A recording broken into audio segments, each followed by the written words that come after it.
famous. Absolutely is. Won an award. Yeah, so we like to bring on our favorite lady who knows everything about water in California, the purveyor of Maven's Notebook, Miss Chris Austin. Hi, guys. How you doing? We be fine. How are you? Hey, I'm doing great. Doing great. I hear you're getting an award. Yeah, and actually I'm getting an award next Thursday night, so I won't be able to call in, now that you mention it. Well, maybe we can come and do the show there. Yeah, it's at the Bay Model in Sausalito. And the Bay Model is really a very interesting thing. It's an actual miniaturized version of the Delta, and it's in a warehouse. So this is bigger than a room. It's like a pretty large thing.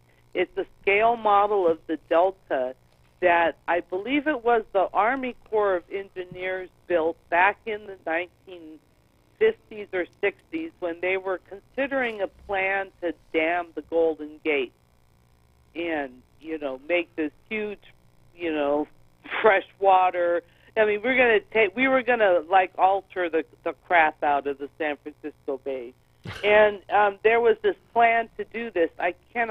The research, it's something like that plan. I cannot remember it. I'm sorry. That's but okay. So they built the scale model to show, and what it actually showed was that if they did that, it would just be devastating. It would not have the effect that they wanted. But they keep this Bay model going as a tourist place, some place, and a learning place actually too, because you come and learn about the Delta, and you can see how water flows all around the Delta, from the Golden Gate all the way up to Sacramento. It's really kind of interesting. Well, just to tell our audience that you're getting the 20th Harold Gilliam Award for excellence, and I emphasize that highly, excellence in environmental reporting. So we're very blessed that you come on our show. Congratulations, so it's quite Chris. an honor to get this award. I'm really excited. And I'm looking forward to being up there next week. And we're excited for you. We'd love to be there, but it's not in our budget. Yeah, I know. Sausalito, it's a ways away. Yeah. No, actually, it probably could be in our budget, but we really got to stay here and work. Keep talking. You can talk me into it. we do a road trip. Do a road trip. Road trip. So what's new? What's new in the world of water this week? Oh, my word. Well, the big kind of surprise that I thought was to, turn on the computer this morning and find out that they're expecting to issue a RFP for a contract to raise Shasta Dam next year, which is really kind of, to me this catches me somewhat by surprise because for years we've been talking about Sice Reservoir and maybe Temperance Flat, and nobody ever really stood up to support raising Shasta Dam. In fact, there are certain pieces of state legislation in place that, sort of mandate that the state cannot participate in raising Shasta Dam. And a federal water project cannot happen in the state without some sort of local partner. In other words, the federal government cannot come in and unilaterally build a water project, or at least before this current administration. But the Bureau of Reclamation, and we heard Brenda Berman talk about this at the OC Water Summit. They say this is a viable project, and the Bureau of Reclamation is moving forward with it. Again, as through all the years, I have not seen, or I'm not hearing a state or local partner stand up and say we will do that. Although one of the bigger beneficiaries of this project would be Westlands Water District, who might just stand up and say okay, but any reservoir north of the Delta is not going to be very useful if Cal Water Fix isn't built. Because if you can't move water across the Delta, and the Delta is where water comes from north to south, if they can build lots of reservoirs up there, it's not really going to help the farmers in the Central Valley or Southern California. So I suppose that's why we're not hearing them stand up for it. But, it's kind of interesting to see the federal government is moving forward. And I don't, at least at this point, I am not hearing somebody within the state stand up to say, we want that. Well, we can always count on lawsuits. Oh, yeah. Litigation. Yeah. It makes I was reading once that California has one of the most amount of lawyers in the country. Yeah, I would per believe capita. it. Per capita, yeah. Yes. And, when it comes to this water stuff, well, no worries. We're in no danger of solving this anytime soon. And here comes the Sustainable Groundwater Management Act. And, implementing sustainable groundwater management is going to be very tricky in some places where the groundwater is very overdrafted. Yep. One of the articles I posted yesterday was Dr. Jeff Mount talking about, implementing SGMA in the San Joaquin Valley, and a lot of the news wasn't good. Yeah. He likened it to an ice bucket challenge where he went around and dumped buckets of water on everybody's idea. He started out saying, apparently there are unicorns running around the San Joaquin Valley with vast amounts of water flowing out of their horns because, a lot of these agencies are trying to figure out how to fix, the deficit, meaning they're pumping way more groundwater than is being recharged, and it's certainly not sustainable. It's going to draw those aquifers down to the bottom, and then what do you do? No. And you have sinkholes. Yeah, it's a very tricky problem, and so everyone's looking to recharge their aquifers, but the problem is that there's just not that amount of water sloshing around in the system. Dr. Mount estimated it at 2 million acre feet, which is like 2 million acre feet per year, which is like twice Metropolitan's full allocation of the State Water Project, 2 years of it. I mean, every year in the San Joaquin Valley, that's being depleted. Those aquifers are dropping by that much. That's a lot of water. Yep, absolutely. And, managing it sustainably, which we absolutely need to do, is going to come with some pretty high costs. Yeah, I would assume that. Hey, we talked a couple of weeks ago about having a contest to see if the whatchamacallit, I just went blank. The tunnel? Yeah, if the tunnels are going to be completed on time when Brown's still here. And I had somebody call us up and said they want to donate some prizes for that if they can do it. And I said, sure. So since it's in California and since we're kind of, I guess they call us the left coast sometimes, some people call us that. I thought this guy thought it would be appropriate to give away the winners some grass. Now I got to clarify that it's green and it's grass, but it's not the grass that you might be thinking of right off the top of your head. Ah, darn. Yeah. The gentleman, his name is Jackson Madnick, and he's the CEO of a company called Pearls Premium, and they produce a grass seed that has roots to 3 to 4 feet, and it grows quickly without very much water, and you don't have to mow the typical mowing of every week or every 2 weeks or whatever. You can do this once every 8 weeks. Boy, you got to water a lot to get 2 to 3 feet down. I mean, there goes the whole concept of cycle and soak right there. Well, yeah. Well, anyway, he sent over a bunch of cases that came in the other day. I saw these things, and so we're gonna give a whole bunch of grass seed away, and I mean I'm talking pounds of it, tons of pounds of this stuff. So we'll do that because I still don't think it's going to happen before Brown leaves. That's my opinion. But what do you think, Chris, or both Chris's? Well, that's why they call it the left coast, right? It's not just directional; it's political as well. So, yeah. Yeah.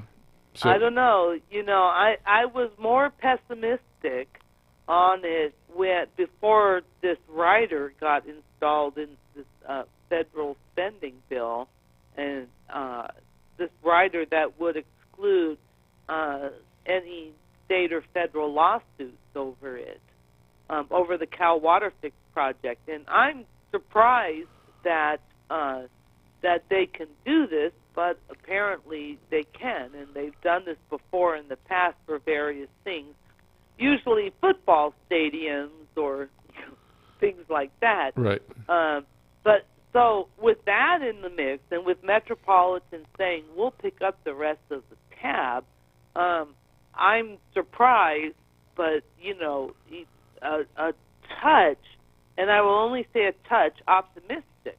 Yeah. That before Brown goes, he may get the approval that he's looking for.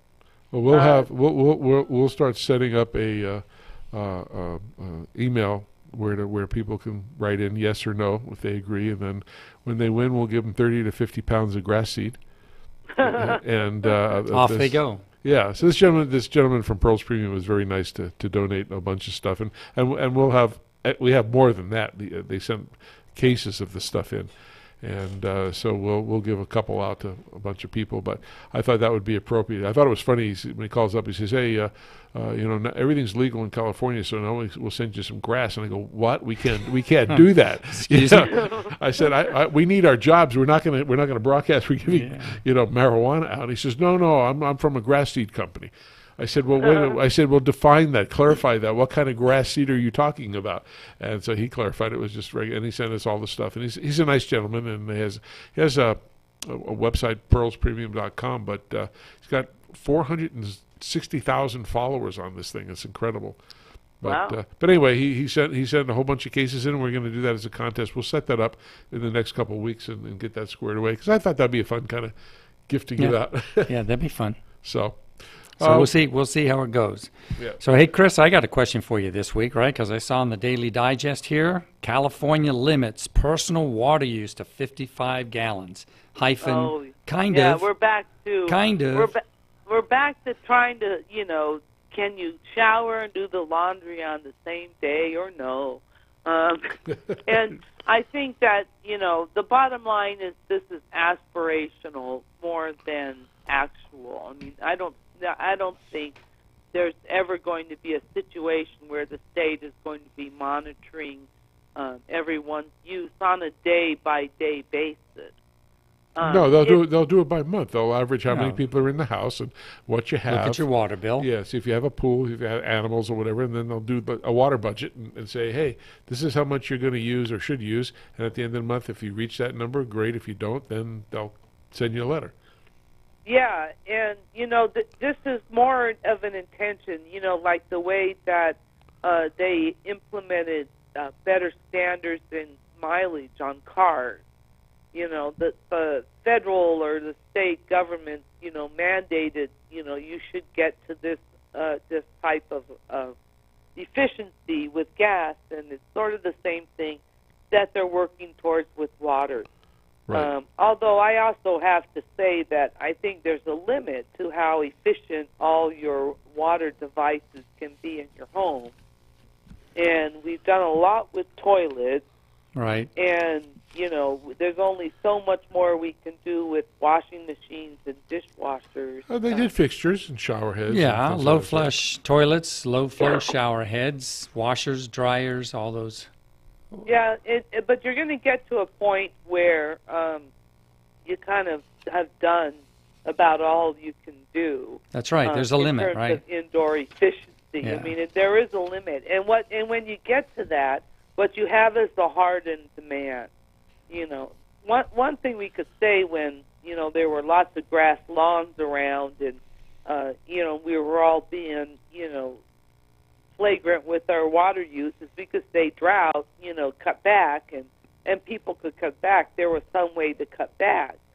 But when you're using water efficiently all the time, then it's much harder to cut back. And, so that's what they referred to as hardening demand. But I also think that people, all this new technology is great, and we obviously make technology for products in that way.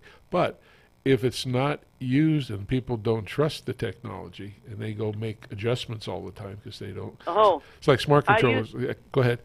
The toilet at my hairdresser's used to have a sign above it that says the city requires us to install these low flush toilets. Please flush twice. So I think that would be like a water conservation fail. Yeah, that's like having the Department of Redundancy department. Yes, the Department of Redundancy department. I like it. But I see, we see in our business people who go out and they get a smart irrigation controller and they're used to watering every day or certain things, and when it's programmed correctly and and the controller says you don't need to water every day or it's not required, it controls that. It doesn't allow the watering only when needed. And so a lot of homeowners go, well, hey, honey, this thing ain't working. It didn't go off today at 6 o'clock. Yep. So they go into the garage and turn the water on no matter what. So because they're used to seeing it happen, right? Yeah. It's habitual. Yeah. And it's hard to stop. I think It's that's a routine. That's going to And be. they actually say that we overwater our lawns. Yep. Most of us do. Yep. Absolutely. Yeah, I've seen it. I've seen it myself, and I've been guilty of it myself. But I've learned to understand that you can stress your turf a bit, right, and let it get a little dry. It's fine. It's actually healthy for it. Yeah. Yeah, and it's something we could all be better at, I'm sure. Or you do what my friend Merle does, and at 3 o'clock in the morning, go next door and hook up to his water spigot and water your lawn with his water. But Merle has to get up at 3 o'clock in the morning to do Yeah, that. well, he's up. He's doing his moonshine, I guess. But anyway, so what else is on breaking news that we should know about? How about the rise in sea level here happening by 2045? Oh, yeah, boy, this is a tough one, Sea levels are rising. Climate deniers, whatever they say. I got a gauge at the Golden Gate Bridge that says otherwise, and it's coming, and it's a really, really difficult conversation to have. The people, I believe it's the Coastal Commission, or maybe it's the state of California, has said that coastal cities, when they're updating their general plans, must now consider sea level rise. And they have produced data that these cities are supposed to grapple with. And Del Mar, which is a city down San Diego-ish, very nice, very rich, a lot of people with houses on the beach. And they go to the racetrack. Yeah. I don't know if there's a racetrack there, but it's a very rich city.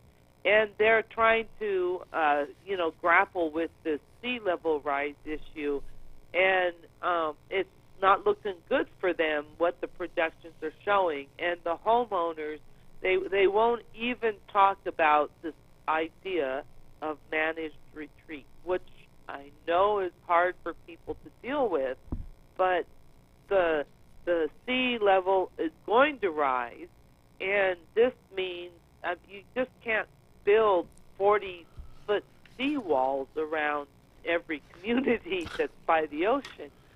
This is going to be very difficult, and it's a very difficult conversation to have because people have a hard time understanding their own demise. But the maps and the information is showing that now if people buy a home on the coast with a 30-year mortgage, the chances are in some areas that you're not going to live out those 30 years. Your home's going to get flooded out.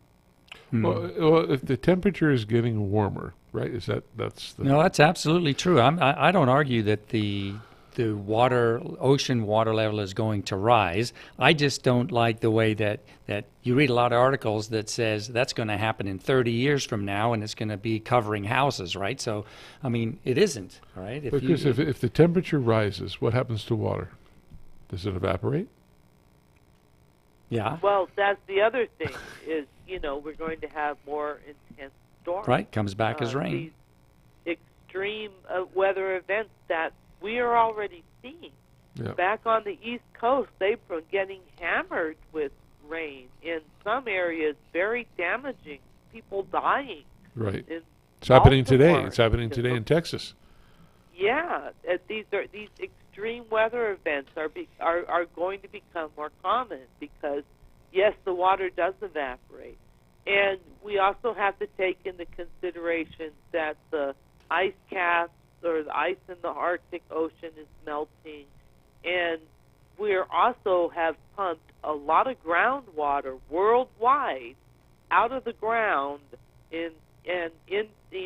ultimately in the ocean. I mean, we have our concerns here in the Central Valley and the Ogallala aquifer in the Midwest, but according to the new data, because they sent up a new satellite that can look at these things, India has done much work, and their groundwater is very much depleted. And India is a highly populated country. Oh yes, I think it's one of the and largest. if they lose the ability to grow their food, I mean, this is not going to be a pleasant thing. No. But all that groundwater goes somewhere, and that groundwater in not only India, U.S., but in many places over the world, it ends up in the ocean. Yeah. The ocean levels are rising. Now, didn't they say something about the thing in Hawaii that's happening right with the lava? Yeah. That because there was a lack of water in the thing, can't they pump water back into the ground for that? Yeah. Mount Kilauea. Yeah. So. Yeah, I don't know. I mean, we don't generally have infrastructure set up to do that, and building that type of infrastructure takes years. Yep. And millions and millions of dollars. Wow, let's pump some water in there now. I mean, people have to figure out how to do that. No, but I think it's like building the water replenishing plant that they had down in Sandy Carlsbad, and it took them 17 years to go through the process to get it. So I mean, you got to start sometime, I think. Yeah, but we should all keep in mind that that plant in Carlsbad for $2 billion, however much it was, only produces 7% of San Diego's water supply. Right. And it's very expensive water. Yeah. And so water bills in San Diego are some of the highest in the state. Yeah. Well, I think the technology in the next couple of years will kind of help that, but we'll see. Well, anyway, Chris, we're up against our break now, so we want to again congratulate you on your award. Awesome job, and happy summer solstice to you. Yeah. Anything special you're doing for solstice? I'm going to go eat dinner. All right. Well, we'll talk to you next week. You have a great week. Okay, take care. All right. Well, stick around. We'll stick around. We'll be back for the other half of the Water Zone. We have a great guest coming up, and we'll be back in just a moment.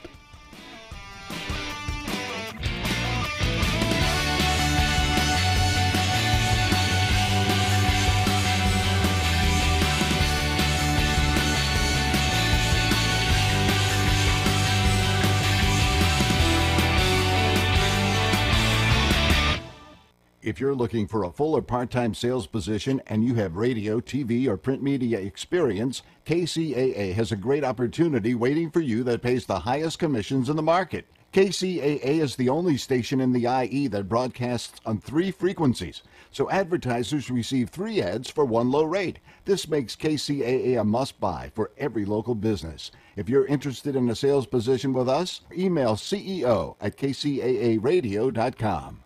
If you knew there was a pipe cement that works better than the one you're currently using, is better for you and the environment, and costs the same or less, would you buy it? No brainer, right? Well done. The trusted leader in solvent cements for over 60 years is pleased to introduce a new line of solvent cements that does all that. Introducing the ECO series line of solvent cements for PVC piping systems. Not only does it work great and set fast, it also has 30% lower solvent emissions and less smelly fumes. A better workplace environment when you're installing pipes. But don't just take our word for it. ECO series products are the only solvent cements that are Green Seal certified for environmental innovation for effective performance, improved working conditions, and for use with potable water. Now available in a medium-bodied fast-setting blue formula 905 ECO and a regular-bodied fast-setting clear formula 900 ECO. Pick up a can today from your local distributor and see, smell, and feel the difference, just like Joe Sweat, president of Sunrise Irrigation, did. He said, after using Weldon's 905 ECO, we immediately noticed the application was smooth and there was noticeably less odor than other blue solvent cements on the market. The guys love it. To learn more about ECO solvent cements from Weldon, visit the website at www.weldon.com or call the technical service hotline at 877-477-8327. That's 877-477-8327.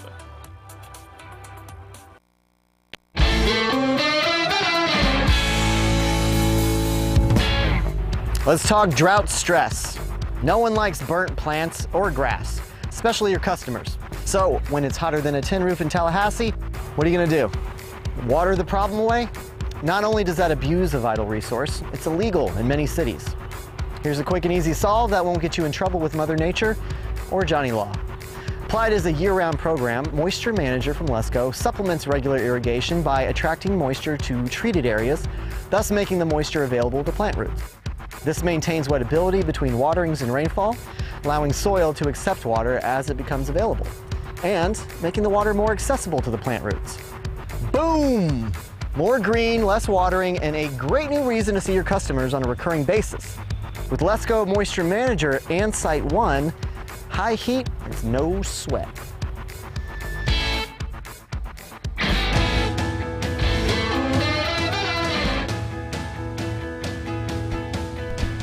Well, we're back again on the second half of the Water Zone Show. For anybody who wants to call in, and please do, we have a great guest coming up. The call-in numbers are 888-909-1050.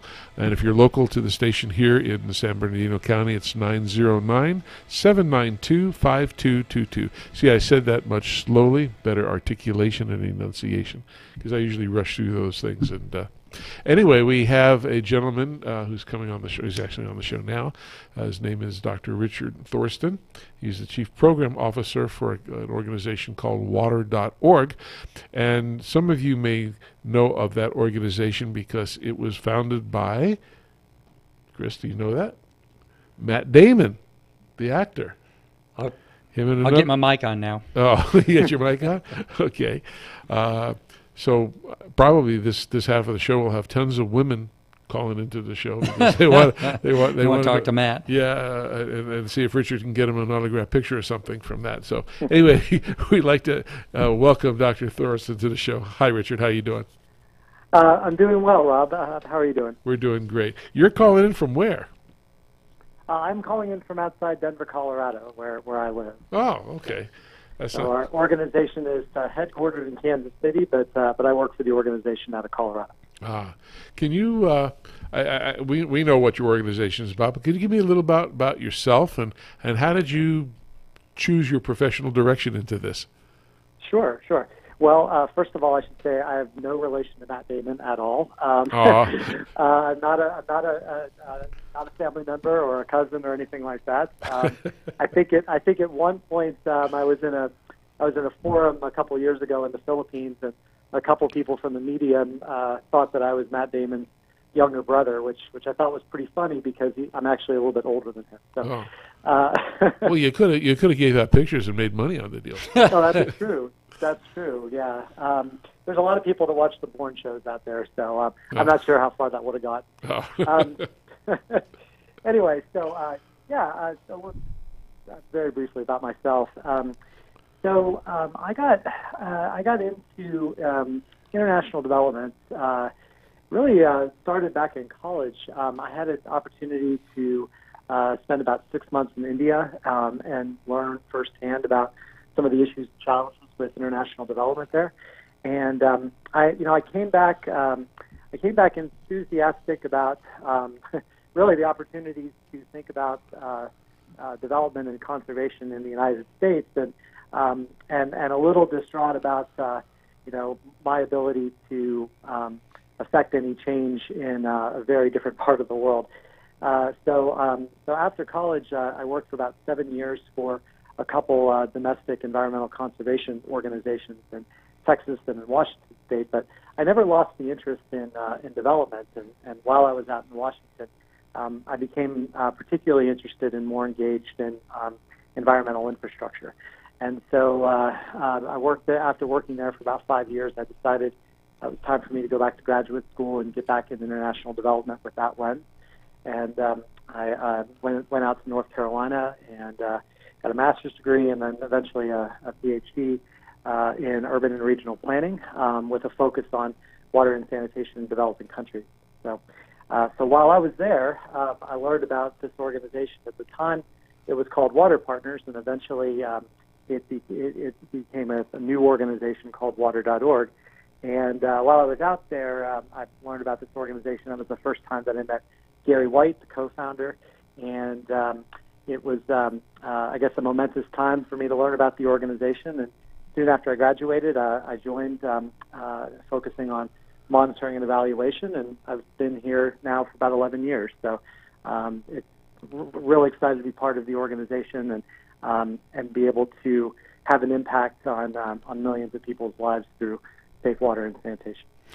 Hey, this is Chris. Richard, why don't you tell us what your current role is in water.org, and kind of what does that involve, kind of a day-to-day life of Richard Thorsten? Sure, glad to, Chris. So my role is Chief Programs Officer, and so the Chief Programs Officer role oversees our international operations and global practice areas. So we work in about a dozen countries right now, and I'm focused on the execution and deployment of our water and sanitation financing initiatives. Water credit is probably one of our biggest ones. And I also am involved at an organizational level in setting strategy for the organization. All right. Well, as you said in your little background statement there, 20 years of experience in nonprofits, right, and working and having positions at conservation organizations and things like that. This, as we move on to water.org itself, right? What's the sort of background of that organization and why it got started? You mentioned the founder just a minute ago. Yeah. I'm happy to take that, Chris. So Gary White is the CEO and co-founder of the organization. So Gary is sort of like an engineer turned social entrepreneur. He has been involved in water and sanitation and helping to find ways to solve the water and sanitation crisis for over 30 years now. And his background is environmental engineering. He started off overseeing small water projects in Central America, and that's actually how the organization that eventually became Water.org got its start, was really focused on developing local partnerships with local organizations that could bring safe water and sanitation to people in mostly rural communities in Central America. Mm-hmm.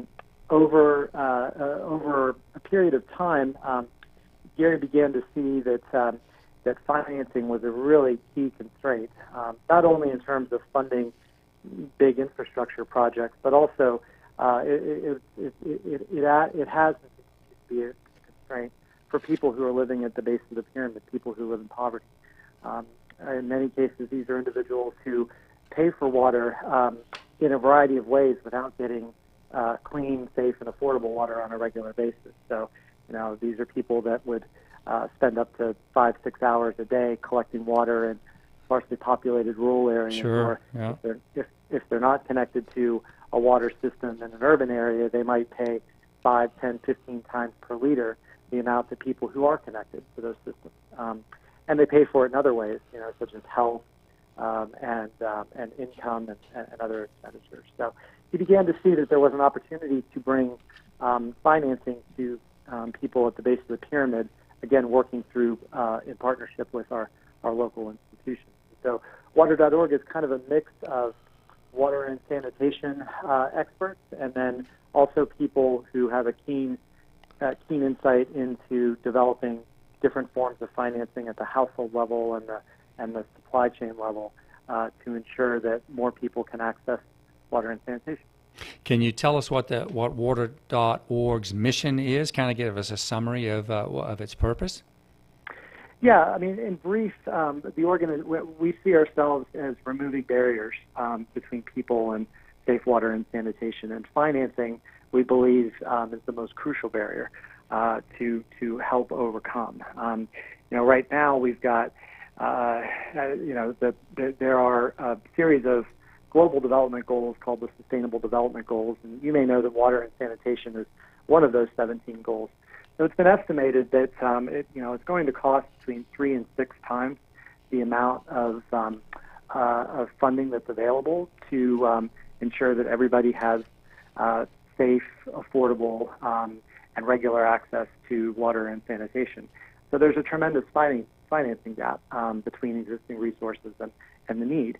But there's also tremendous potential for public institutions and private sector financial players to come in and help provide the financing to people who can afford it and who can ultimately help take an interest in designing their own water and sanitation solutions. Yeah. Well, one of the things I looked up on water.org was the global statistics, key water and sanitation facts. Out of 2.3 million people, and I'm saying this for our audience, 1 in 3 lack access to a toilet. 844 million people, 1 in 9 lack access to water. Almost 6 times the population of the United States lives without a household water connection, and more people have mobile phones than a toilet. But what really broke my heart was every 90 seconds a child dies from a water-related disease, and that's it just tears me apart. It's staggering. Yeah. It really is staggering. And over 1 million people die every year from water and sanitation-related diseases, and it particularly impacts children under 5 years old. It's heartbreaking thinking about that.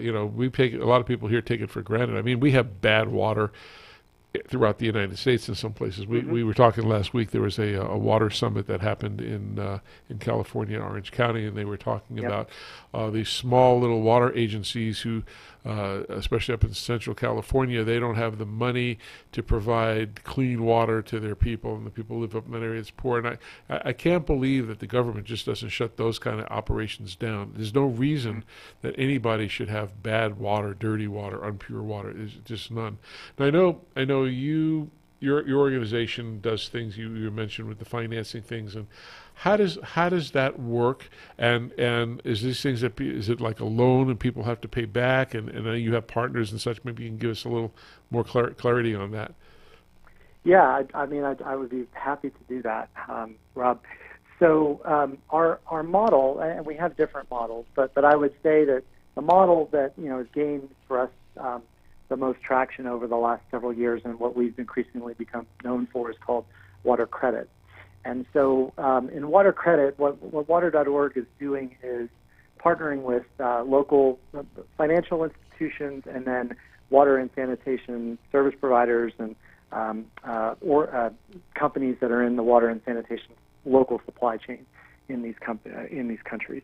And effectively what we're doing is we are effectively providing a combination of grant assistance and technical assistance to these respective types of organizations. So with financial institutions, we are helping them understand the market and the opportunity to provide financing to people at the base of the pyramid, effectively helping them become increasingly savvy around water and sanitation. And then on the water and sanitation service provision side, it's really helping them to think about ways where, for example, utilities can become more financially viable as organizations, and then that in turn allows them to access financing from domestic commercial markets. Is the infrastructure there to go to water? When you say water agencies, I'm thinking in places in Africa and places. Do they have such things there?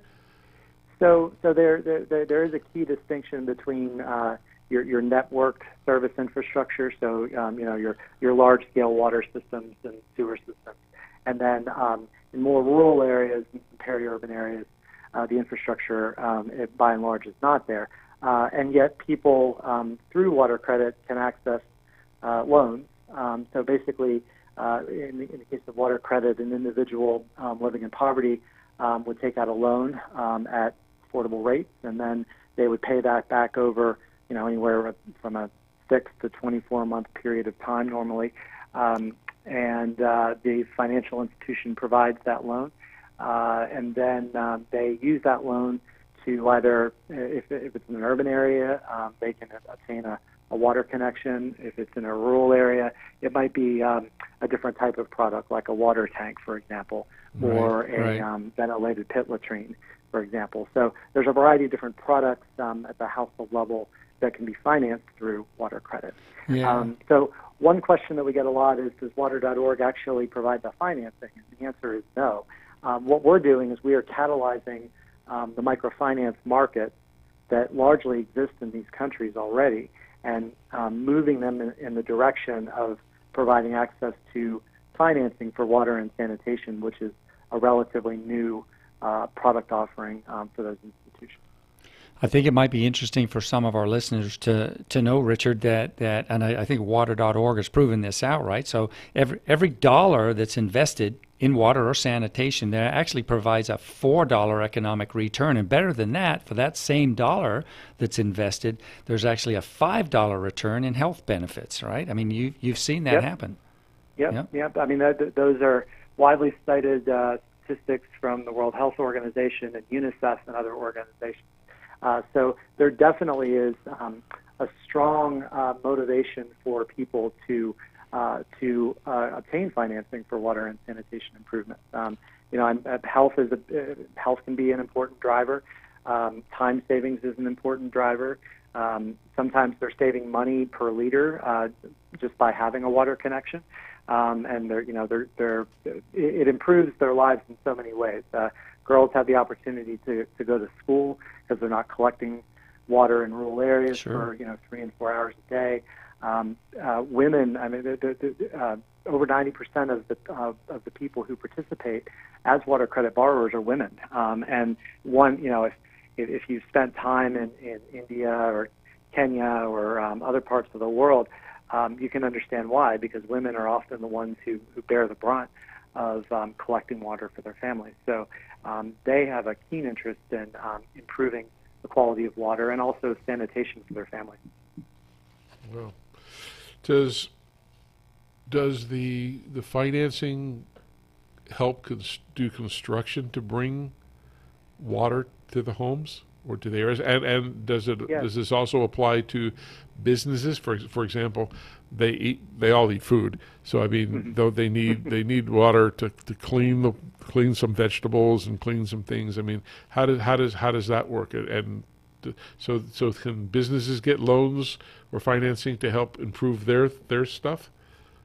Yeah. So in terms of a household, for people that live relatively close to an existing network system, some people will use those funds to extend the system from where they live in the neighborhood to their home, for example, or to an area that's shared by a cluster of households. So that would be one use of those loans. Businesses can also participate. I would say that water.org is really generally focused on domestic household level access to water supply and sanitation. So microfinance institutions who support businesses are more than welcome to offer financing for their needs as well. In the case of water credit, it tends to be more of a household level solution, but there are other types of financing mechanisms by which, for example, we might bring together a local bank with a local water service provider, a local utility. And that utility is trying to improve the quality of its services and improve how available they are. In many cases, water might only flow a couple hours a day in some of these more rural utilities.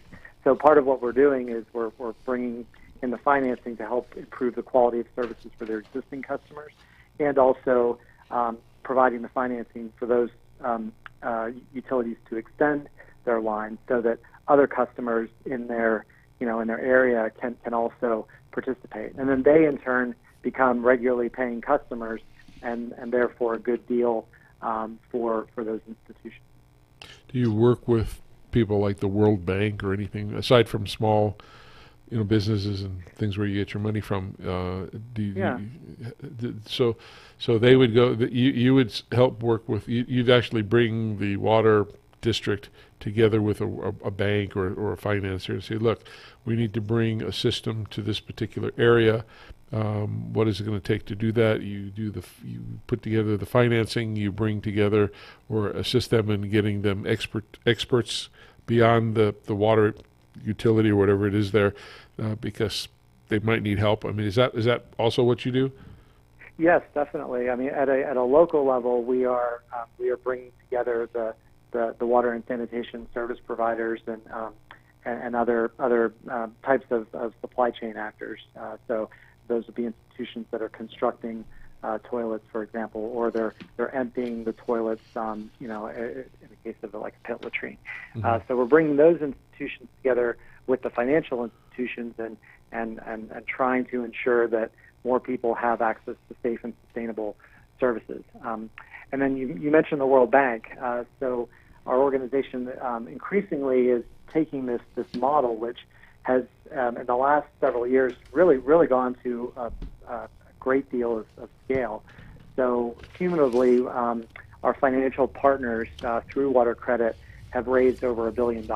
Wow. Which for an organization of our size is I think pretty astounding. Oh, yeah. And so now some of the last couple of years, some of the bigger organizations like the bilateral and multilateral development finance institutions like the World Bank are taking notice, and we're now in the midst of having conversations with them about how to collaborate in our respective countries of operation around how do we, for example, bring in a financing component for people at the base of the pyramid in the cases where the World Bank is funding a project through the government that leads to water and sanitation infrastructure and improvement. So we've had some very exciting discussions with the World Bank and with UNICEF and some of the regional development banks. That's exciting. That's exciting to that. hear, because we've been talking about sort of the small loans and on a small scale sort of a thing, Yep. right? But that's what you want, this multiplication effect, right? Everything, every single one of these loans that go out and get repaid, that's just another opportunity for another family to take advantage of it. And so it just builds and builds and builds. I like the aspect of the tap and toilet. We got to be careful on the show here, because we've got another phrase that says toilet to tap, which is another completely different area of discussion. So we want to make sure we keep that clear for our listeners. Of course. Yeah, so it's exciting to hear that you're talking with the larger scale lenders, and you seem to be getting some traction with that. You have another part of that, which I guess what you call water equity.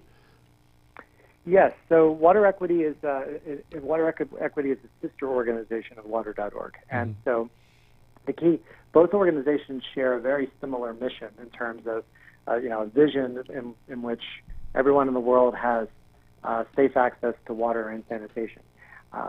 The way that we go about that is complementary, but it's different. So Water Equity's focus is becoming an impact investment organization that focuses on water and sanitation solutions. And so what we began to see as Water.org began going to greater degrees of scale, we began recognizing that in some countries there would be potentially a capital constraint. Once a financial institution is moving from making 1,000 loans to 100,000 loans, that's a lot more capital and volume that they need to bring in for that financing. And so Water Equity was created in part to connect upstream investors, individuals and accredited institutions who invest in impact investing, with the downstream financial institutions that have the relationships with people living at the base of the pyramid. And so Water Equity is an impact investment manager that focuses on water and sanitation. So whereas Water.org focuses its efforts on philanthropy and technical assistance and effectively creating the opportunity for water and sanitation financing, Water Equity comes in and places debt investment, debt capital directly into financial institutions so that they can scale further. We've had some people on the show who have companies that generate water out of the air, and it's done by solar. And I'm thinking. I mean, I've been in India for a long time. I lived there for a while with a business that I was working for. Great. Yeah. But if there was a way, because getting water is one thing, purifying it is another, and delivery is the last part of it. Is that something that they look into, of how can they generate water and get it clean? Because, I mean, delivering water is one thing, getting it clean and purified is another. And I'm sure the standards are a lot better than what they have. I mean, whatever they get now is going to be better than what they were getting without all of this. But how do you take it to the next step? Because, I mean, we have issues here in the United States where water is not good at all. I mean, like Flint, Michigan, and California, places that are drinking brown water.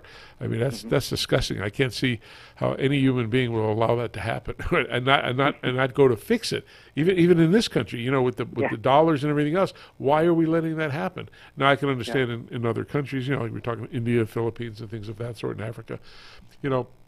How do they get to the next step? Is that something your organization would work with? So yes, I would say that part of our focus and where some of our collective financing is directed is around water quality and water availability. So at the household level, that tends to take the form of household assets for water. So like water filters, and I'm not talking about like something that you throw away after a few uses, but it's a more durable asset that sits in the home and effectively filters the water, either that comes through the pipes in the case of a network system, or that's brought to the home and then filtered that way. So some of our loans do go for these household level water quality improvements.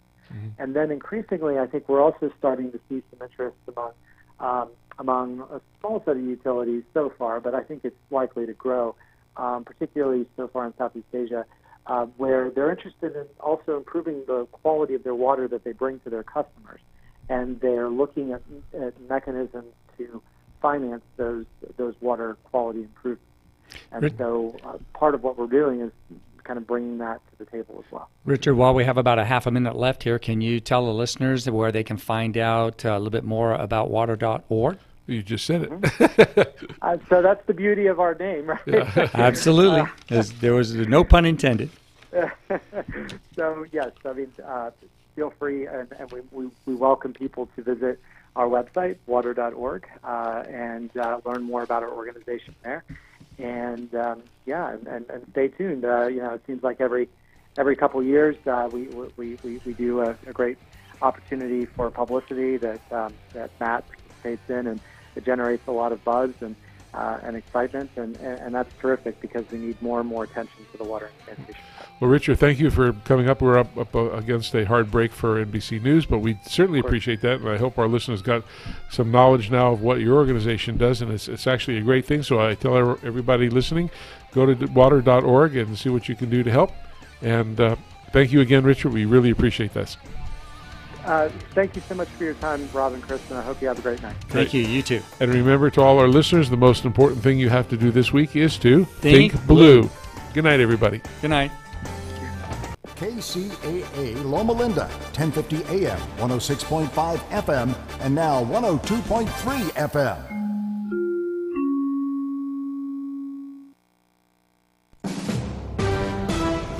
NBC News Radio, I'm Tom Roberts.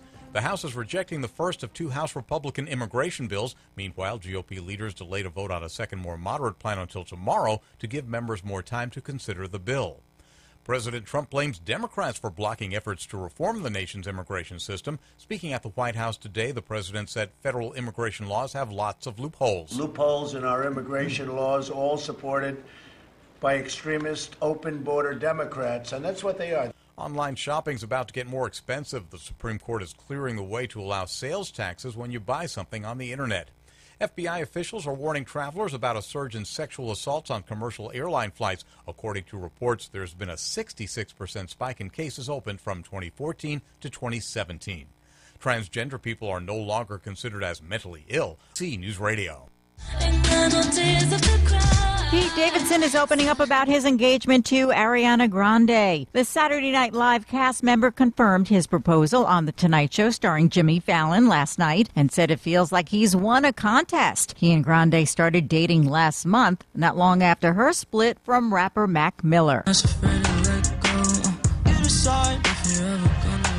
An arrest is made in connection to the murder of South Florida rapper XXX Tentacion. The 20-year-old was gunned down in broad daylight Monday after leaving an upscale motorsports dealership in Deerfield Beach. Suspect Dedrick Williams has been taken into custody and is being charged with first-degree murder. Deputies say robbery may have been the motive. Broken heart again, another lesson learned.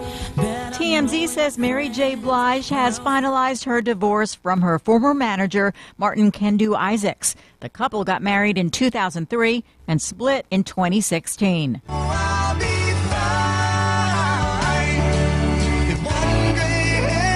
Faith Hill and Tim McGraw have been together for over 2 decades. And in a recent interview with People, the country powerhouse couple revealed what makes their marriage successful. McGraw says they still find time to date one another, and they still make time for themselves, too. McGraw and Hill got married in 1996. That's entertainment. Lisa G., NBC News Radio. If you're suffering from aches and pains, it's time to try Arbo Vitae Health and Wellness Dietary Supplement.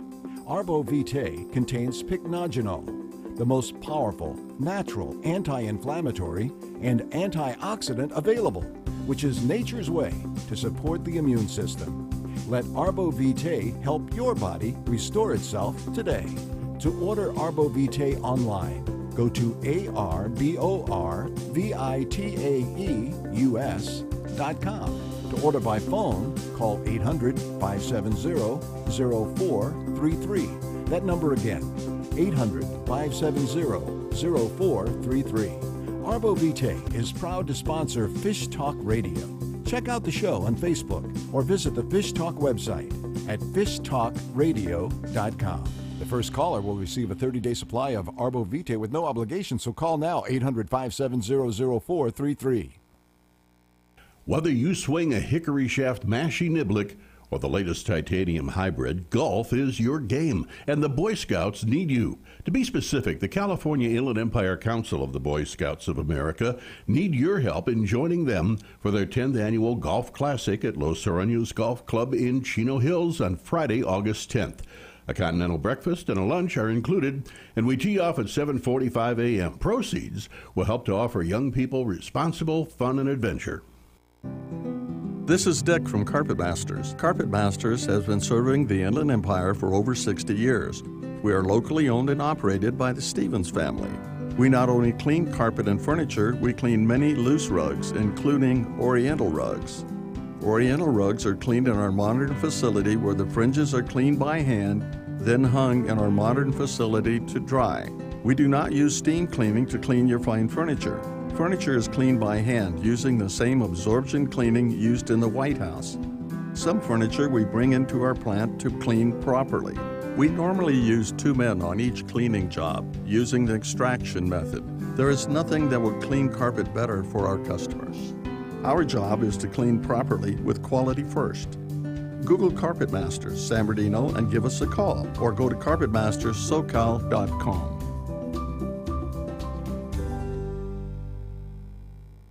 KCAA. That exhausting hamster wheel and into balanced living with Dr. Marissa. Promise you joy in the mystery. Dr. Marissa, also known as the Asian Oprah. Her mission, to be a beneficial presence on the planet. Her purpose, to be your personal advocate to live, laugh, love, learn. Her life motto, don't die wondering. Take back your life with Dr. Marissa Pay. And welcome.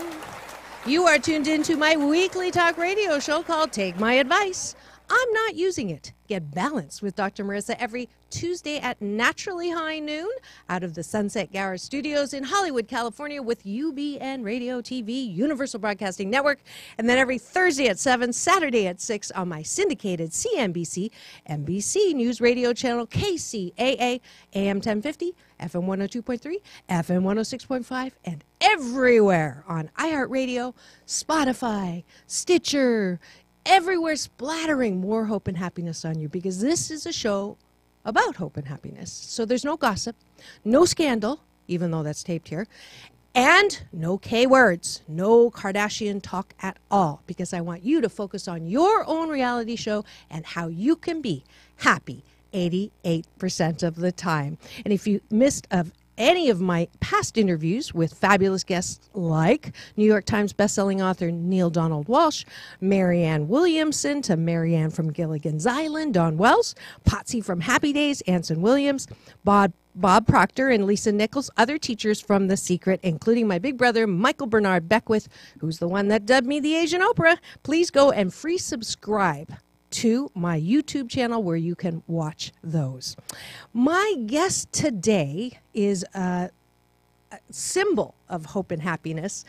She's been a sister and a boss of mine at the Agape International Spiritual Center. She's a daughter and granddaughter of practitioners in the New Thought, ageless wisdom tradition of spirituality, and has literally been on her spiritual path since childhood. After graduating from USC with a degree in political science, Karen soon became a lobbyist for the city of LA, where she influenced state legislation, an experience that nourished her humanitarian zeal to positively impact the larger community and society as a whole.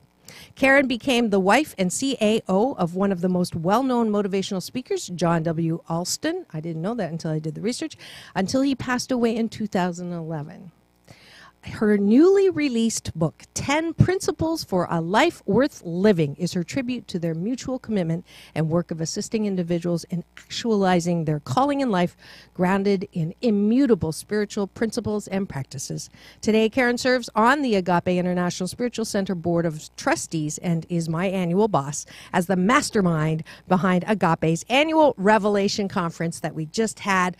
Please welcome to the studio, Karen Mills Alston. Thank you. Yay! So I have a friend. She does not have an answering machine. Mm-hmm. She has a questioning machine. And when you call her, it says, "Who are you and what do you want?" So, Karen, who are you and what do you want? Well, you know, these days I am a full-time spiritual practitioner, which means that I sit with clients. And a practitioner is akin to a therapist. Okay. The difference is that everything is based in spiritual principles, the truth of who and what we are. And when a client sits before me, I know that that person is already whole, perfect, and complete, and I get to remind them of that and hold that for them until they get to know it for themselves. Yes. What was the second question? So, and what do you want? But I just wanted to piggyback on that. The shortcut that I figured out on the difference between practitioners and therapists is there's a what's wrong with you in therapy, like let's find out what's wrong with you and fix it, whereas a practitioner holds what's right with you, and the easiest way to get to that. So that's a beautiful distinction, and you do it beautifully. Thank you. Yes. So what do you want? You've been I know you want everybody to use this book for sure, but what else, what next after the book? Well, there's nothing that I want because I have everything that I need. Okay, good. So I'm guided and directed in all of this. So I'm listening from my heart space always and being guided and directed by spirit, by love, by kindness, by beauty, all of that good stuff. Yeah. So what that means is that I have surrendered. It's no longer what I want.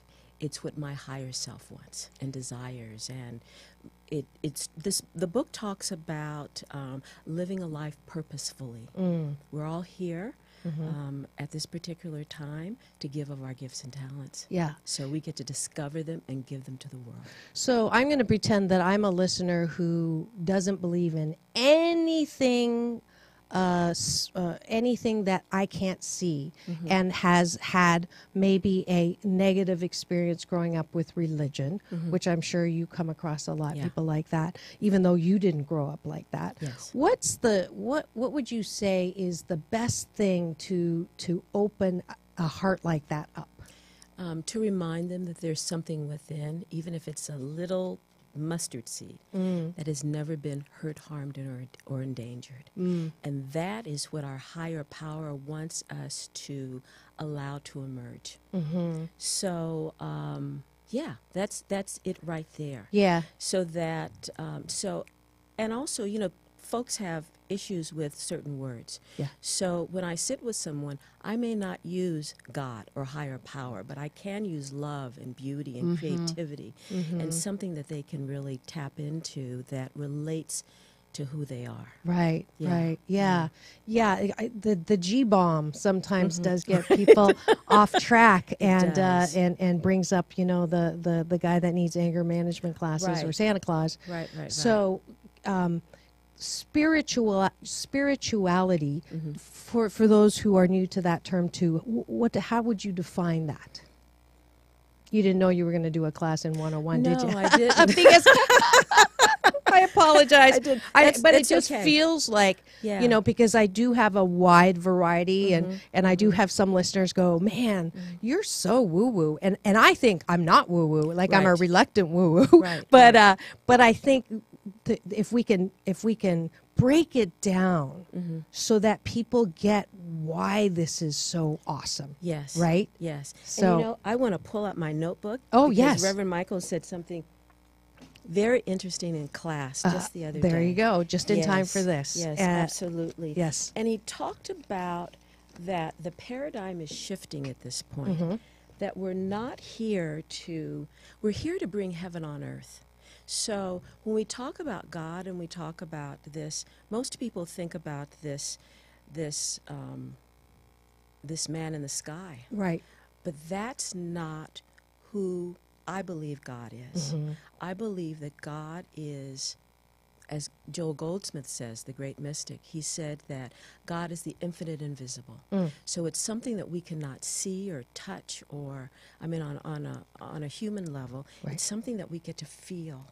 So I would invite people to begin to feel what love feels like in their body temple. That's the presence of God. When someone, and I know that you've had this experience, you've had the experience of meeting someone for the first time and feeling a connection at your soul. Yeah. That's the presence. We're not talking about right lust there. either. Yeah, We're right, talking right. about we're talking about this Well. connection. Yeah, it could be. Sorry, I did go there. We're talking about this connection, and it's a connection with spirit that we cannot even identify. So when I talk about being in the rhythm and the flow of spirit, of God, of a higher power, that's what I'm talking about. Right. I'm talking about being in love with being in love. So practicing that. Right. Yeah, It brings you know, the feeling that you get when someone hugs you. Yes. Or the feeling that you get when a child smiles at you. Yes, Or, absolutely. Or, That's it. Yeah. Yeah. And if you've had, everybody's had that feeling at one point. And even if you have a problem with the G word, know that feeling is a connection with an energy that is bigger than you. Yes. Yes. Absolutely. So Absolutely. and it's a good thing. Yeah, you know? it's a good thing, and that one of the affirmations that we use at Agape is "I'm more than this." So to be able to let go and to allow and to know that there is something more than just our identification of ourselves. That there's something more than that, and to be able to lean into that. Yeah. For me, I think it's really important for me to trust because I'm living in this world. Yes. And this world can be daunting sometimes. And to move through it and not have something that I get to fall into, that I get to lean into, that I get to trust. And I get to trust that presence. Yes. I don't get to trust man or woman. I get to trust this thing that I call God. Right, Yes. right. That is trustworthy. Yes, that is when trustworthy. humankind is not necessarily kind. Yes. And even though we do the best that we can. Yes. So have you always had this? Was there, I know you grew up in a home where there are a lot of practitioners. Yeah. Did you ever come home and want to just be like complaining or whiny yes. and say, why are my parents telling me I can't do that? Yes, absolutely. Because I'm human. Right. And I probably did it just the other day too. Oh. You know, it happens. Yeah. You know. Yeah. It. But I'm, as Reverend Kathleen McNamara says, I'm waking up faster. So I might have, at a point in time, done a lot of why me thing. I might have been there. And I might have stayed there for weeks on end. Right. Well, your husband died. I mean, Yes, I yes. mean that's a kind of a big deal, Yeah. and I'm sorry for your loss. And at the same time, I know not to say that but it's the thing to say. Right. But I know where he is. He's with my dad and Yes, loving you in a yes, way that he absolutely. couldn't love here even more magnificently. Yes, yes. But tell me about him too. Like I mean that whole experience. Yeah. Well, he was diagnosed with a condition that John McCain has, that Ted Kennedy had, that Johnny Cochran had, that Jim Novak had. Wow. Yeah. So he had a brain tumor, and it was daunting to hear that because he Yes. was someone who. He continues to be a brilliant person. Yes. He wrote books. He spoke all over the world. Right. He was a motivator. Yes, he Yeah. was very much, and he would say that he's not a motivator. He's an inspirer. So he's an inspiration to folks. Okay. Which means that he was able to give people tools to live their lives. And so that's why 10 Principles for a Life Worth Living is very important for me. Yes. So even with that, in fact, 10 years ago, in a few months, he was diagnosed. And we went through surgeries. We went through three months in the hospital at one time.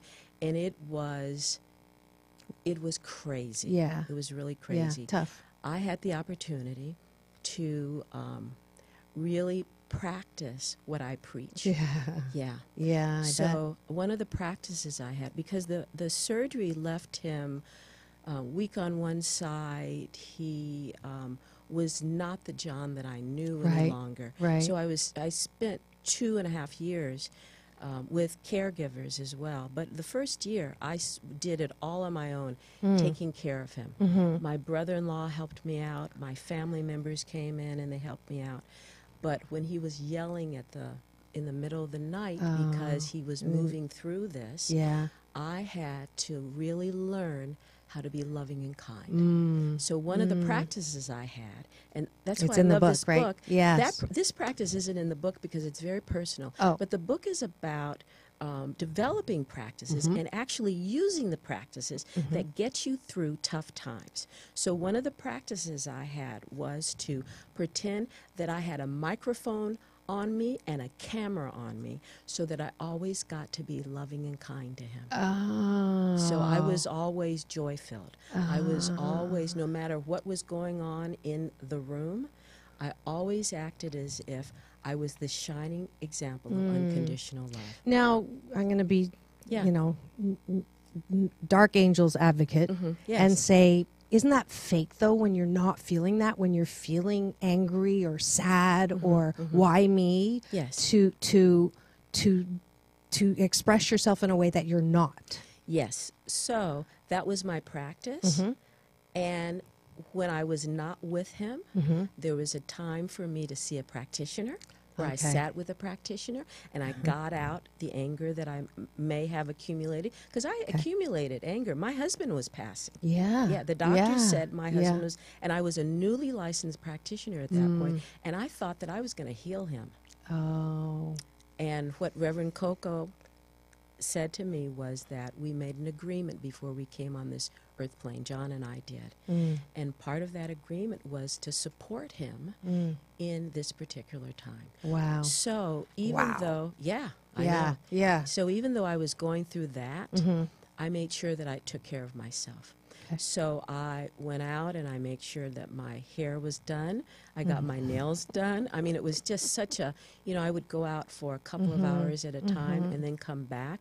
But there was a time when I couldn't do that, and I had to make arrangements for him to have the support that he needed. Yeah, yeah. But I still had to take care of myself. So if you've just tuned in and you're wondering who I'm talking to today in studio, it's Karen Mills Austin, and she's giving us really great applicable, if you're going and watching someone go through pain right now, or someone dying, or someone that's ill, and you're not in a good place, you want to pick up this book because it's filled with different application practices, so that it's not about being fake, but it's about choosing the time and place, Yes, and the absolutely. support and the kind of support that you need, so that you can still be of the best service to those Yes. that are making the transition or in the illness. And Absolutely. and I thank you for clarifying that, because Yes.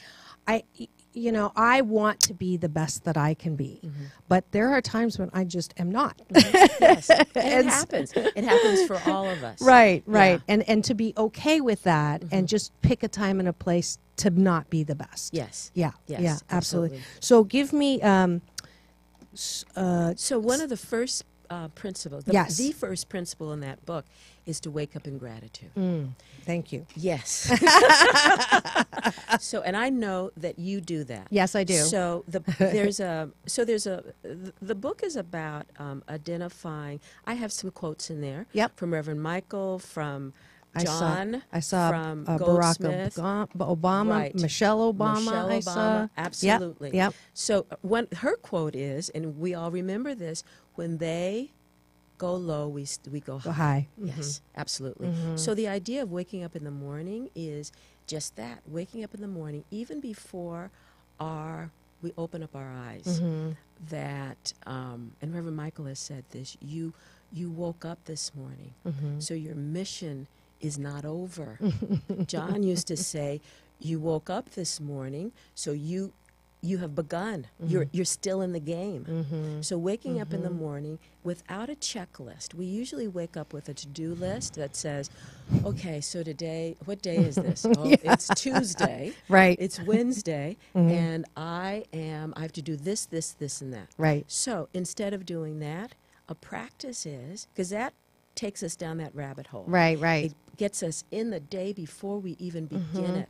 So the practice is to remember that we woke up, that we're sleeping in a bed, that we have covers that have kept us warm, that we can feel our body tempo, that we can get out of bed, Yes. stand up, and walk, that we're breathing, that our heart is beating, all of that stuff. Right. Yes. We didn't have to control the digestion system in Right. the evening, Yes. or the sleep Absolutely. patterns. That it all did It's it for all- itself. it's right. all done Planets for are us. still there. Yes. Nobody slingshotted out of the universe. Yes. So to be grateful for those Yep. things, really very, very important. So if we could stay in that place for maybe about 10 or 15 minutes, and then we begin our day. And I can absolutely attest that I started doing that 4 years ago, and it's been an incredible 4 years. Yes. You've watched it. Yes. It's like what? Right. And that was one of the practices. Yes. I was actually encouraged to do that. Wayne Dyer says 5. I'm an overachiever, so Yeah. I say 8. Yes. 8 is a lucky number in Chinese, a homonym for good fortune. So I always start with 8. Yes. And I do them out loud. Yes. On my wall. And there you go. That's a great thing to do. So we get to say things out loud so that we can hear them, so that we can feel them, so that we can really take them in. Yeah. So Yeah. it's okay to do things silently, but to really allow that vibration to move through our body temple and to feel it, saying it out loud is really important. Yeah. Now, the neat thing about gratitude is that we don't just get to do it in the morning. When we develop a practice, we can do it throughout our day. Right. So when we're sitting in traffic and we're thinking, oh my God, we get to say, I'm grateful I'm in this car. Right, I'm right. grateful that I have gas in the car. Yes. I'm grateful that I'm pointed in the right direction. Yes, I'm grateful we both have Jaguars. Mine's in the shop right now. Oh, I have a great mechanic for you. Oh, there okay? you go. Yes. There you go. I locked my keys in the trunk the other day, so I found out that there's a reason why it's called a valet key. Yes, you can't open absolutely. the trunk. Yes, yes, so. yes. But The anyway, things you learn. Yes, yes. I can't wait to see what good comes out of this. Yes. That's a great expression. Yes, I'm sure that's absolutely. in there too. Yes, and that's something. I've taken these practices because I'm at Agape 3 services every Sunday, service on Wednesday. So there are things that I have heard through Reverend Michael. I studied Joel Goldsmith, the great mystic, for 3 years, taking classes with Reverend Coco. John was my greatest teacher. I mean, he really began How this long were you for me. married? We were married for like 25 years. Oh, my goodness. Yeah. He looks so young in the Yeah, pictures. I Wow. know. I know. Yeah. You know what they say about black people. I'll say the it. same thing about For Asians, Chinese yes, people. yes. Yeah. that we look Absolutely. 10 to 15 years younger until Yes. we hit 70 and we go directly to 95. Is that what they say? Is that what they say about Asians? I don't know about black,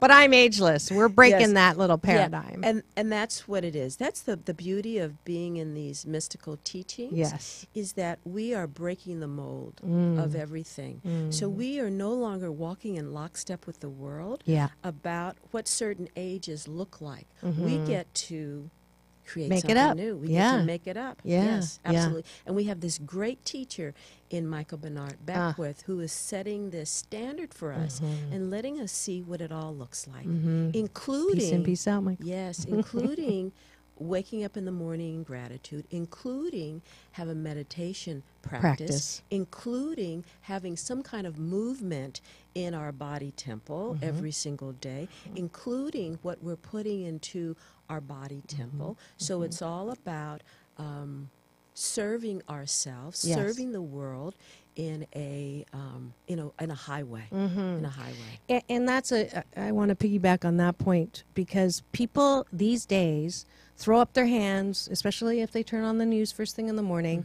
The world's going to hell in the handbasket. I can't change anything. Might as well not try. I can't, all this is done to me. I can't make any, I can't make a difference. And the book tells you what you can do. Yes. Yes. Absolutely. And there is so much that we can do. You just, do something every day, meditate, gratitude, see the best. Yes. Yes. Yes. Yes. Absolutely. So let me do a practical on that one. So let's say you see 2 people who or I'll just go to one. Let's say there's a person that you know, and you kind of have to work with them. You kind of have to have like a daily or a weekly interaction. So you can't just, detach with love and go away. And just every single time there's an interaction, it is negative, drama, complaining, critical, and you just don't, you can't take it anymore. So what would you advise, or are you going to hold that person in that same, they're fabulous too, when every part of you is like, they are not fabulous. If they were fabulous, they wouldn't be like that. Why do they keep doing that? Or why do they keep saying that? And why are they being so caustic to me? So I always turn within because if I'm feeling that way, it's about me. It's not about I don't like that person. answer. So there's work for me to do. There's an opportunity for me to grow and expand. Yes. That's what this is all about. Because, the teachings is that when I see you, I see the presence. When I see you, I see love. And if I cannot do that for another person, then I get to turn within and do my work. So I go see a practitioner, or I meditate, or whatever it is, I affirm, because the teachings of Beckwith and Ernest Holmes and Joel Goldsmith they include that which I want for myself, I want for the other person, because we're one. It's just that simple. Right. Yeah.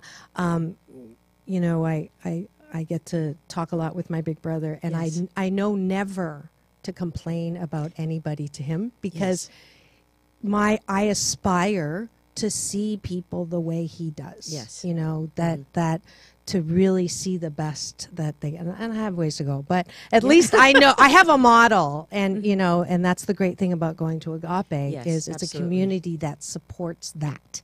And the good news is I hear less and less gossip now because Yes. people know not to come. Yes. You know, that's and a that's compliment. how you know you're doing your work. Right, Absolutely, yes, right. Because they're not bringing that. People bring gossip to you because they want you to take it someplace. Yes. They want a reaction Yeah. out of you. Yeah. When you don't give them a reaction, when you say,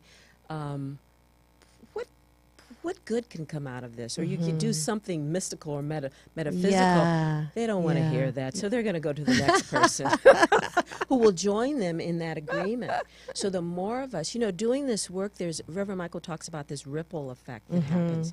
So when we sit, when we're still, when we affirm, when we don't gossip, when we, there's a principle in the book that is align with the creative power of your word. And one of the reasons I wrote this book was because I was sitting with a client yesterday, a new client. I used to have a practice when I would sit with a new client of giving the client the book, The Four Agreements, because that first agreement, be impeccable with your word, Yes. is something that really influenced my life. And so I was sitting with this client, and I reached behind, and I thought, oh my goodness, I'm going to give you my book. Because the principle is really important. Yes. It's the practice. Yes. So the idea with, you know, it's one of those golden rules. I don't know if it's a golden rule or not. He who but has the don't- most gold rules? Yeah.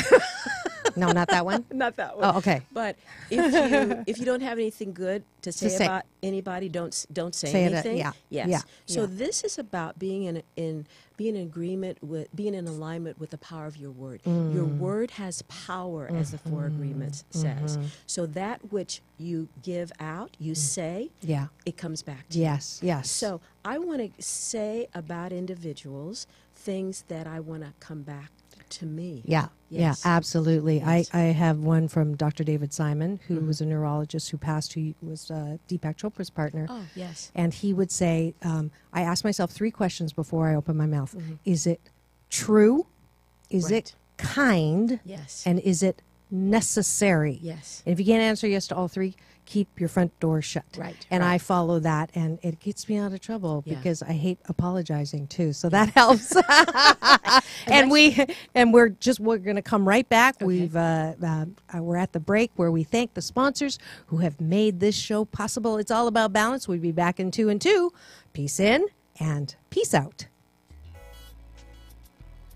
Do you feel blocked? Do you want to be more in the flow in every area of your life? Then try Colonics with LaDonna at Universal Flow. Colonics will help you with clear skin, clear thinking, bloating, and cravings. It's an ancient and new thought practice that allows one to reconnect with their true self. Go to www.universalflowinc.com and schedule your first step to a new you today. And we're back. You are tuned into my weekly talk radio show called Take My Advice. I'm not using it. Get balanced with Dr. Marissa every Tuesday at naturally high noon out of the Sunset Gower Studios in Hollywood, California with UBN Radio TV, Universal Broadcasting Network, and then every Thursday at 7, Saturday at 6 on my syndicated CNBC, NBC News Radio channel, KCAA AM 1050, FM 102.3, FM 106.5, and everywhere on iHeartRadio. And today's guest is talking about how you can be not just the best you for a moral reason or because it's handy, but it just is something that you really are in the core of who you are. Karen Mills Austin, who has just written a fabulous book called 10 Principles for a Life Worth Living, a guide for actively and purposefully participating in your life. Karen, welcome back. And so you were going to point something else out in here, or if not, I was going to just bring up, I really liked and was kind of, reminded that forgiveness, which I'm a big fan of, and the reason why I am even at Agape is because Reverend Michael, completely, ruined all of my anger issues and hostility issues and unforgiveness issues towards my mother. Like, he completely destroyed that. And as a result, I have this amazing life that is 88% of the time so like clear and pure and free for all the goodness that there is.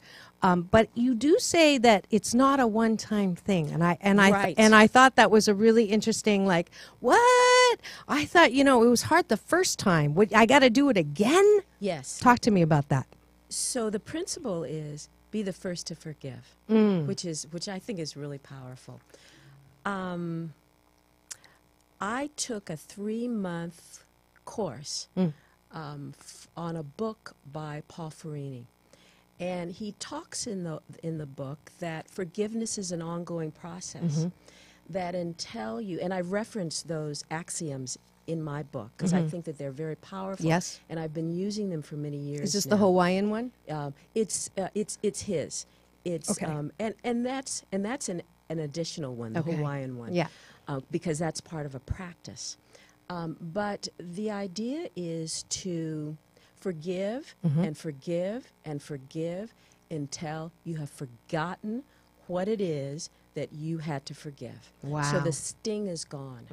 So if you are still feeling sad or angry or anxious or whatever the words are, when you think about a particular person. My husband? Yes. Yes. You get to continue to forgive. Yeah. Yes. Yeah. Yes. Over and over. Over and over and over. Yeah. And the idea is, remember, forgiveness is not a divine quality. The divine quality is unconditional love.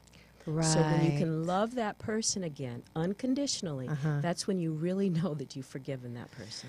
Yeah, it's a good thing. And it takes practice. Yeah. It takes practice. I have found recently that I had forgiven someone years ago, and then this person came to my awareness, and I got triggered, and I thought, oh, shoot. Yeah. So I had to begin my forgiveness. Yeah.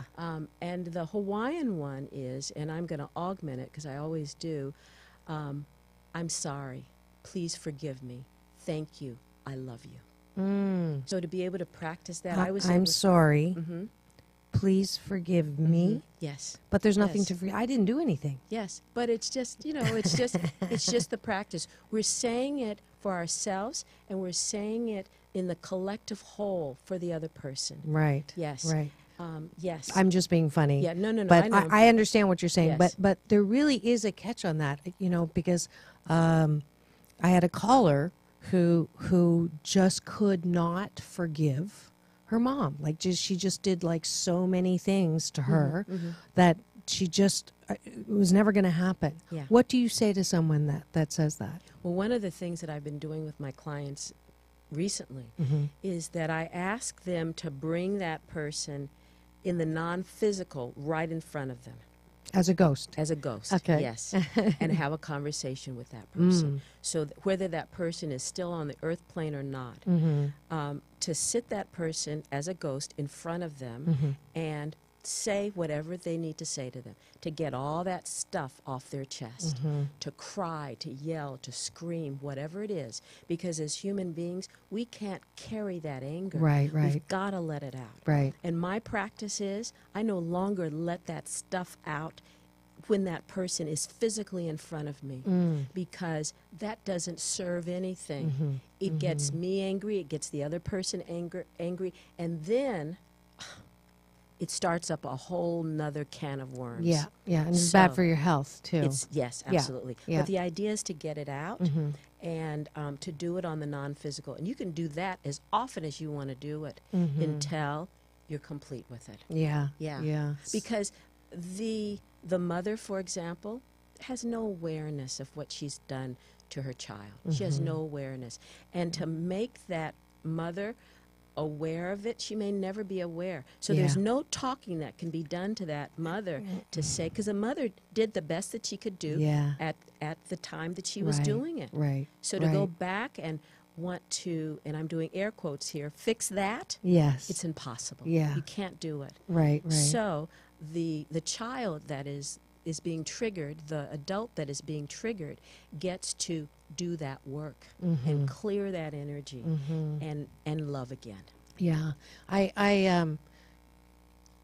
it's all about your book, but I just have to interject one thing, that in my book, which aligns with your book, good. and we I'm want glad. both of 'Cause our it's truth. books. It is truth. Yes. It's based on the same teaching. You know, the assumption that I grew up with, that there was something wrong with me because I did not have a normal mom and I didn't have a normal experience. Just even that BS, that belief system keeps us all in this damaged place. Yes, it does. But when I can transcend that and say, you know what, 7 out of 10 of us come from that kind of a home. How can we be the broken? We're the norm.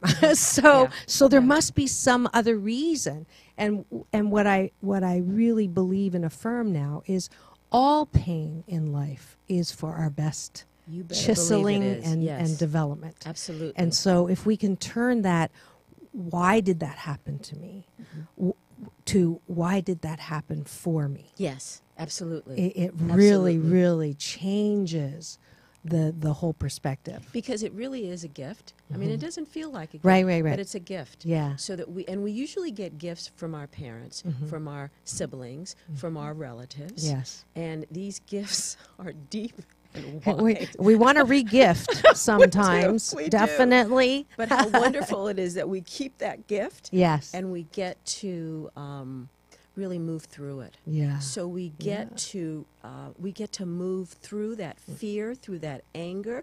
We get to deal with it right on. Yeah, yeah.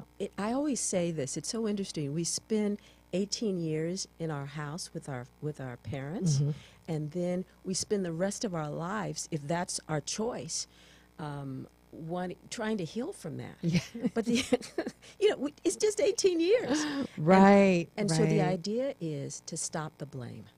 The idea is to grow and expand and to do that work that is necessary so that we can do purposefully what we're here to do. Yeah, That's why the subtitle of this book is so important to me. And the subtitle just came maybe 2 weeks before I gave it to my publisher, but a guide for actively and purposefully participating in your life. Yeah. So there's an activity that has to happen. Yeah. There's something that we get to do. We don't sit on our hands, and we certainly don't just meditate.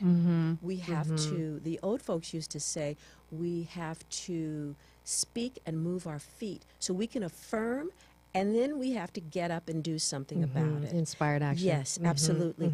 And all of this is purposeful. Yeah. So the idea that our mothers, our fathers, our sisters, our brothers gifted us, there's a divine plan behind it. And if we choose to say, okay, I'm going to move through this. Because remember, we're talking about patterns and habits that have been in generations. Yeah. And those of us who have shown up, and maybe some people think that we're weird or odd or something like that. I call ourselves now, we're pioneers. We're pioneers in life.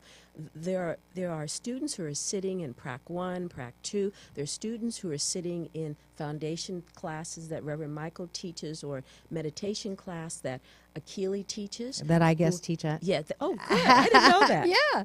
But everybody's weird. Yeah. And we applaud the weirdness. Weirdness. Yeah. It's important. Yes. Because we represent individuals in our family who get to change those things that no longer serve us, and we get to move forward. Yes.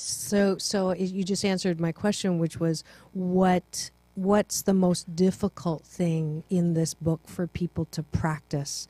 And I think it is to stop letting things in the past that you're comfortable blaming and excusing yourself for why you don't do something different, and letting that go, and taking your analogy of, it's only 18 years in probably 88 years of life. Yes. Why are you letting those 18 years ruin you know, how many versions of the another Yes. 18 times of your life. Just the same way in my book on Out of Heartbreak into Love, you're going to let one person who broke your heart when you were a teenager in high school ruin every single possible relationship that you could have for the rest of your freaking life. I mean, come on, really? So that say, you know, I'm sure you say it much nicer in your book than I do in my book, but it's the same principle. That you know, if nothing else, I hope that everyone listening gets that there's so much more than what we've been fed to think life is about, than the car and the house and the travel and you know, there's so much more than that. That we are all weird and unique in our talents, gifts, and abilities, and there's so much more to life than what we think. And we're here, as I said before, to give these gifts and talents away. So to develop them, to heal and reveal the truth about who and what we are. Right. So that we can do what we're here to purposefully do. Otherwise, we stay stuck in the muck and the mire of our humanness, and we don't get to do what we get to do. Yeah, absolutely. Beautifully said. We're coming up to the end. Where can we buy this? Where can we get it and gift it? Yes, Amazon.com. Amazon.com. Yes, That's thank you easy. very much. And 10 Principles.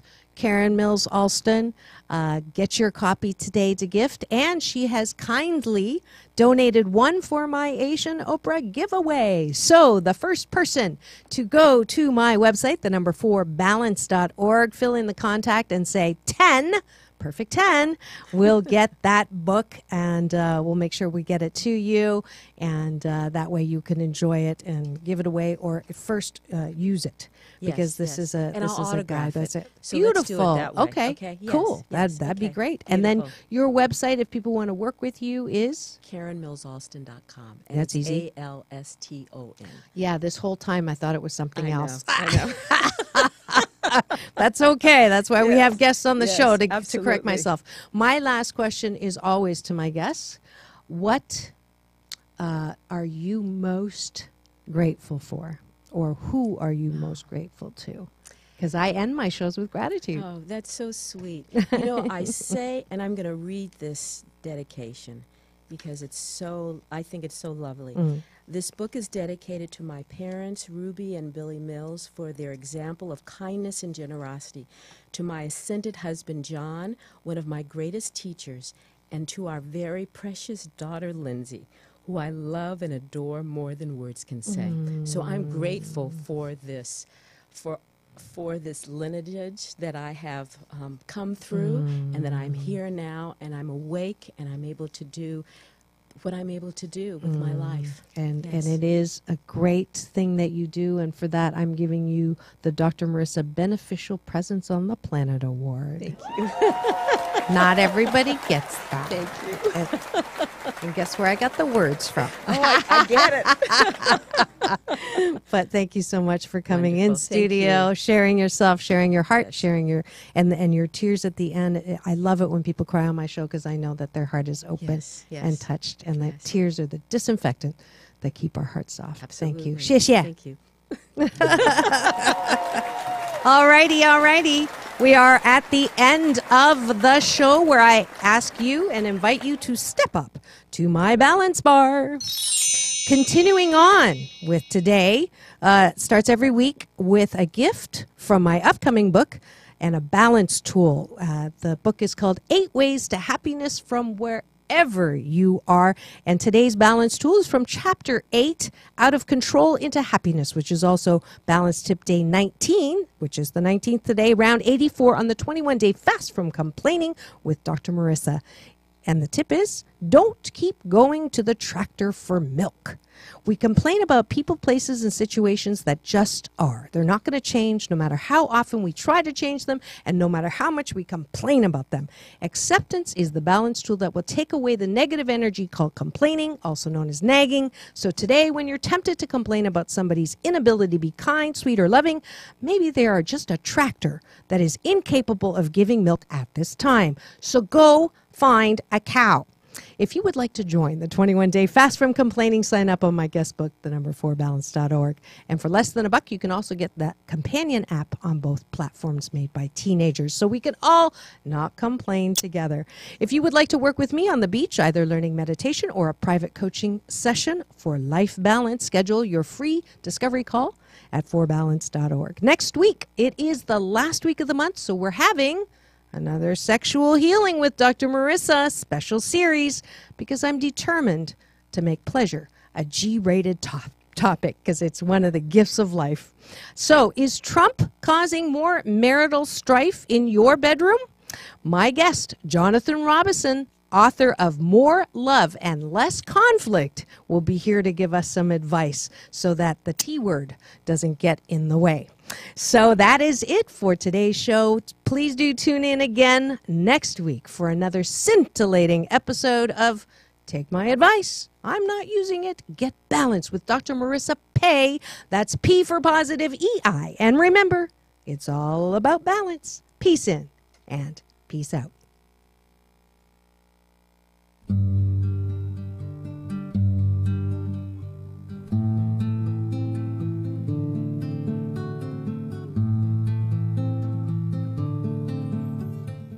KCAA.